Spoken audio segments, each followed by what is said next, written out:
As you might guess, plenty of voicemails. Let's head to the voicemail of Truth and Reason. Hey Dave, Frank from Cleveland. One quick thing for you today. I was watching some film on Shedeur Sanders. All I see this guy do is loft passes. He's not going to get away with that in the NFL. Can he put any zip on the ball or anything? He'll be a turnover machine if he's throwing them kind of passes in the NFL. All right, Dave, you be good. Love you, brother, and talk to you soon. You and the family be safe as always. As always, appreciate all the voicemails.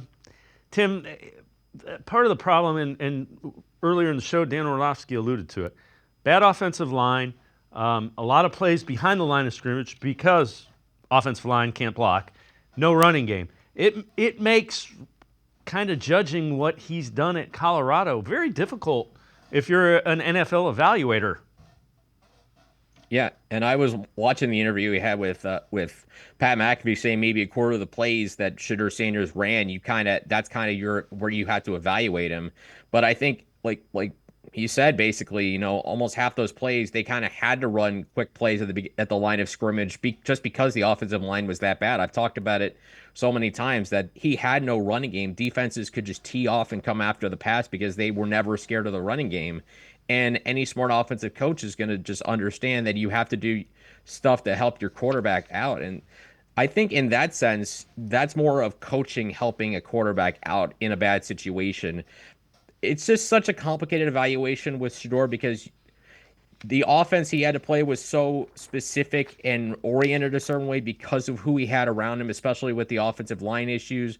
But as far as the call said about, lobbing passes, I think I've said before, you don't need to have a guy throwing fastballs every single time he's out there to find open targets.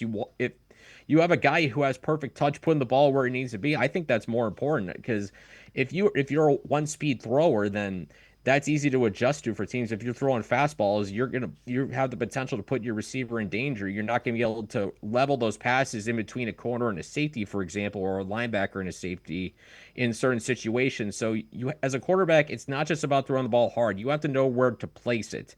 And I think with Shedeur, I think that's a skill he has. That's the reason I still like him. And even thinking about this theory, I feel like if I may spread a theory about Shedeur, the reason we haven't heard any buzz about him is because his pro days tomorrow. So many these guys have had momentum. They've had their pro days, and Shedeur hasn't had his till tomorrow. He really hasn't had a chance to have his say and really boost his stock. So I don't know if it's a strategic thing to have his pro day all the way at the beginning of April, but I do find it interesting that this could be his chance to generate some last minute momentum and kind of, for lack of a better term, have the last word.